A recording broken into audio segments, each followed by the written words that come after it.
Hello. It's been a long time since I last did a video, I think weeks back. Uh, because I've been 3S trying to settle all the pre-Chinese New Year project handling, and it's like so many things to look into, all the nitty-gritty details, right? We need to settle before we hand over the house sweet to the client, and so that they can, show off to their relatives and all that. But only 8 relatives. Don't say I never remind you. So anyway, yeah, I've been like a headless chicken or a headless housefly, whichever you prefer 反正不是人，忙到不是人。So today I will try to cover this topic that someone asked me. Actually, it's Olivia lah. Olivia asked me this, and I think it's discussion worthy. So I'm gonna highlight. She asked me what's the key difference between mid-century modern and Scandinavian design. Because she likes all the more neutral colors like grays, light tones and all that.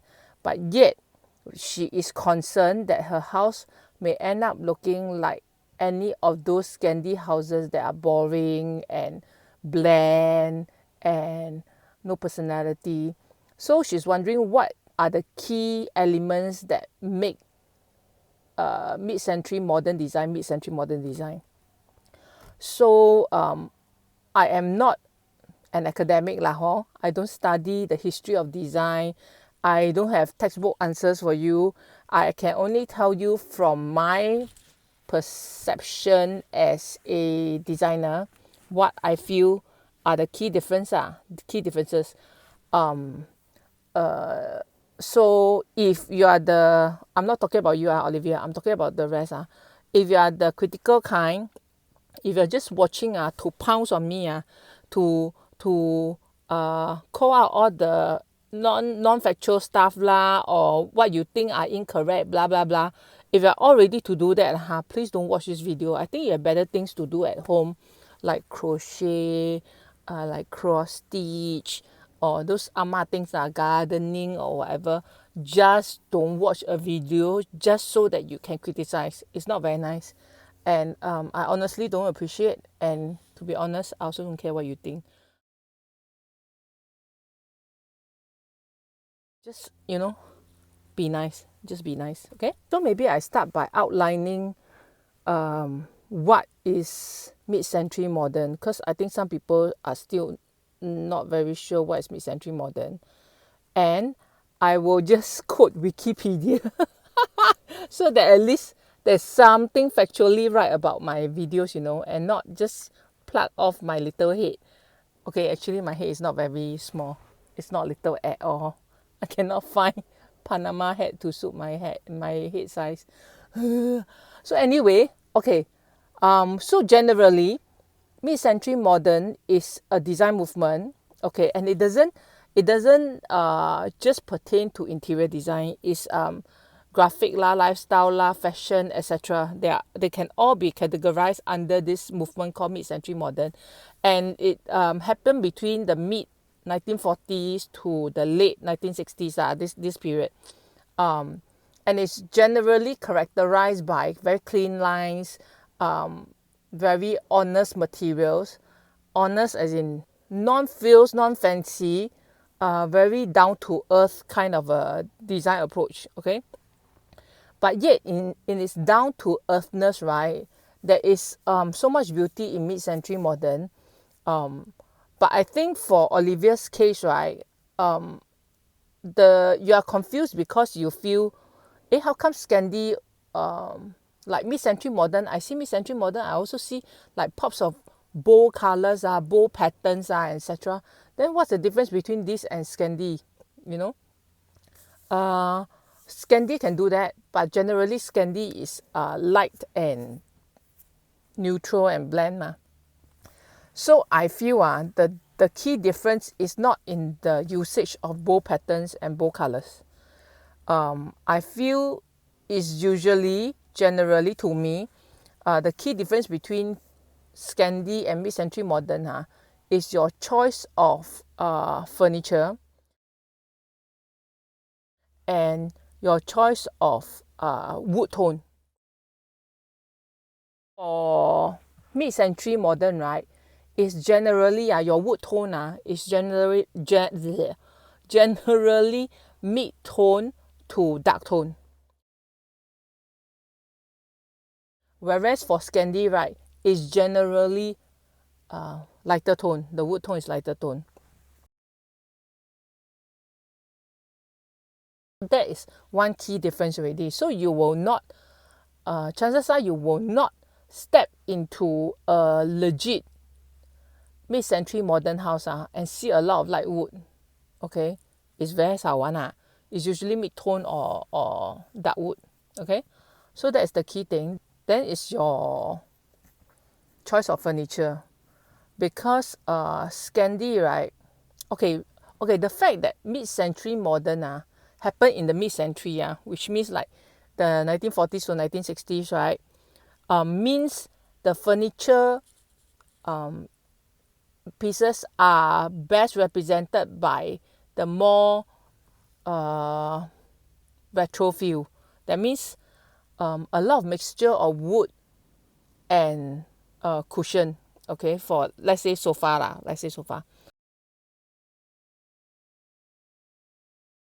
whereas for Scandinavian, right, because it's towards the later part of our time already which means the furniture choices are more still streamlined but more cushiony, more modern in the design. So if you ask me, right, whatever you see that is more retro looking, chances are it will fit into mid-century modern well lah. So to me, the choice of furniture already defines the style of the house. Examples of mid-century modern sofas are these lah.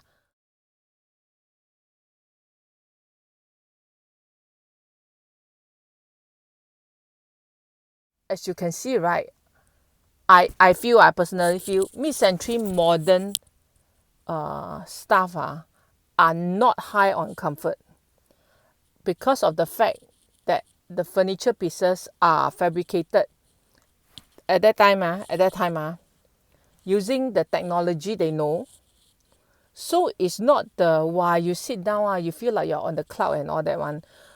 Sofa is just cushion pad on a wooden frame. So that it's not say can be comfy until. So that's the key difference. Hence a lot of people let's say if they're thinking of going mid-century modern then the moment they go into the shop okay, then they sit on a more comfy chair, a more comfy sofa, right, they'll be sold already. And then they will say, oh, but then this can still fit into the mid-century modern theme, right? The sofa don't need to be like wooden frame and cushiony, like cushions, right? Loose cushions. Then to me it's like, again, you are ordering 鸡饭 but you don't want the 鸡. So you can justify all you want at the end of the day in terms of your choices, but it's very obvious that certain times, right, when you don't stick to your design principle when designing, that's where you lose the essence. And then the moment somebody else sees the design, you can explain all you want, as a designer, as a homeowner, but you need to be there to explain, and then people need to listen to your story to know. Otherwise, right, left alone, people just take a look at it, they will know the essence is not there already. And really, it's not a matter of explaining and justifying for what, At the end of the day, what you want to achieve is the more authentic mid-century look So you need to live with the fact that at that time, when people fabricate furnitures, right, when they manufacture furnitures, is the way they know how, the way they know best, which means it's not your very advanced technology, your cushion, your foam is the don't know what memory foam and all that 没有玩 so you need to live with the fact that your furniture will not be comfortable unless you want to do a fusion. Then you have to live with the fact that it's not truly authentically mid-century modern. Then also I feel another key difference that sets mid-century modern apart from Scandi design is the use of bow prints. And it's not just bow prints, it's geometrically looking bow prints or more retro looking bow prints. Because as you know, Scandi, right, everything is very light, bright, simple, don't have a lot of features to shout out one. Okay, everything is very cozy, nice to look at, comfortable to look at, but generally to me it's quite bland. So mid-century modern, right? In mid-century modern, because of the fact that it's mid-century modern, means a lot of things that they use again are what they produced last time. Like all the fabrics, right, is influenced by last time the style, which means their fabric, right, is all the very nice retro kind of a look. Hence, when they use in furniture, right, upholstery fabric, when they use in furniture, is also that kind of style one. Hence, then there you have the mid-century modern feel. But for Scandi, no law, everything is very more plain color. You can inject your own. But that is like a different take already because the style of the furniture is different. It's modern already, it's not retro. So whatever fabric you use on a modern furniture, right, will end up tending more towards the modern side than the retro side lah. Hence, to me, if you want to create that perfect Scandi look, right, try to source for fabric that you are likely to find during that era one, okay? Don't kaki justify again, you know. You can justify until the cows come home. But if the design doesn't show, it doesn't show lah. That's why the last time when I went Japan, right, wow, I was very happy when I just happened to walk and pass by this fabric shop. The moment I look in only, I see a lot of nice geometric, retro looking fabric. So I hop in. No, actually I jump in. I dive in. Very fast lah. I went in. Wow, then I was lost in the world of very nice fabric. Everything is cho one. This cho, that cho, this cho, that cho. So I ended up buying quite a few pieces and lugging them all the way lah. The street was very long and then we had to go a lot of places then. But I lugged it everywhere. And then when I reached the hotel, I was very happy lah. Just taking a look at all this.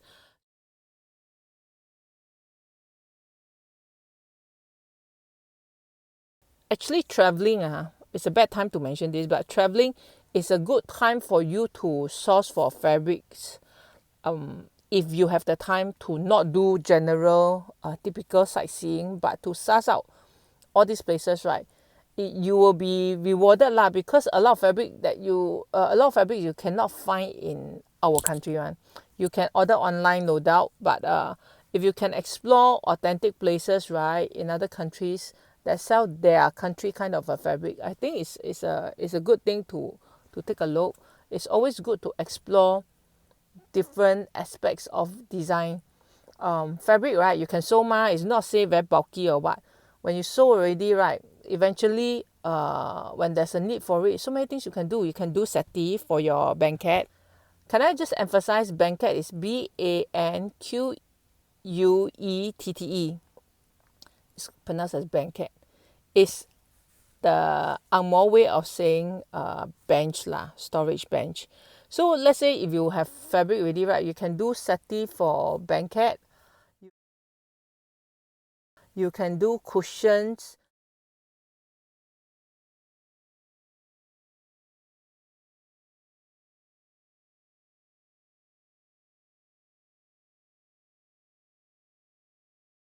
A lot of things you can do, like even curtains. Okay, you can don't go for the typical curtains. You can use retro looking fabrics or interesting fabric to do.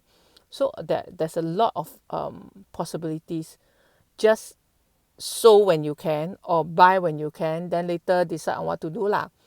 But that's also the general making of a hoarder. So by now you should know I'm a hoarder lah. If everything also nice, right? Like if 先买啦，买 already then use, right? Wow, then end up the whole office is full of things that 买了先才用 one. So yeah, and the 用 is not going as fast as the 买, so the rate is different. Hence, I have an office full of junk. Okay, and even though mid-century modern, right, they emphasize on clean lines, more minimalistic feel, right? Their carpentry are strangely very much focused on details, I feel lah. So a simple side console or TV console, right? You will have very nice design features such as these.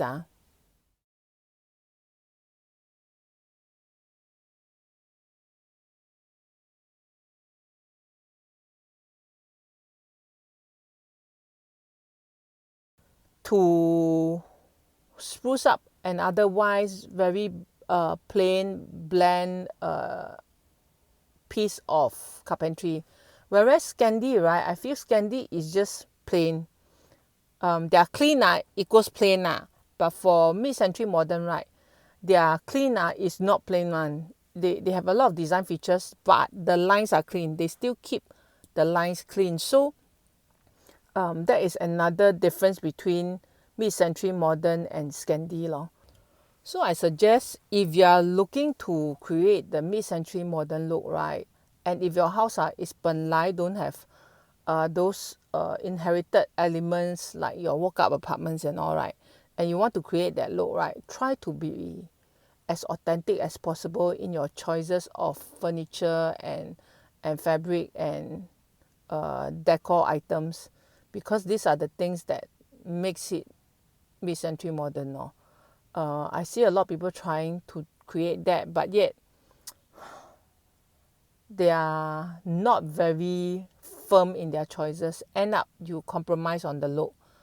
So the key to sticking to creating nice mid-century modern design, I feel, is a firm belief in that style and not be swayed.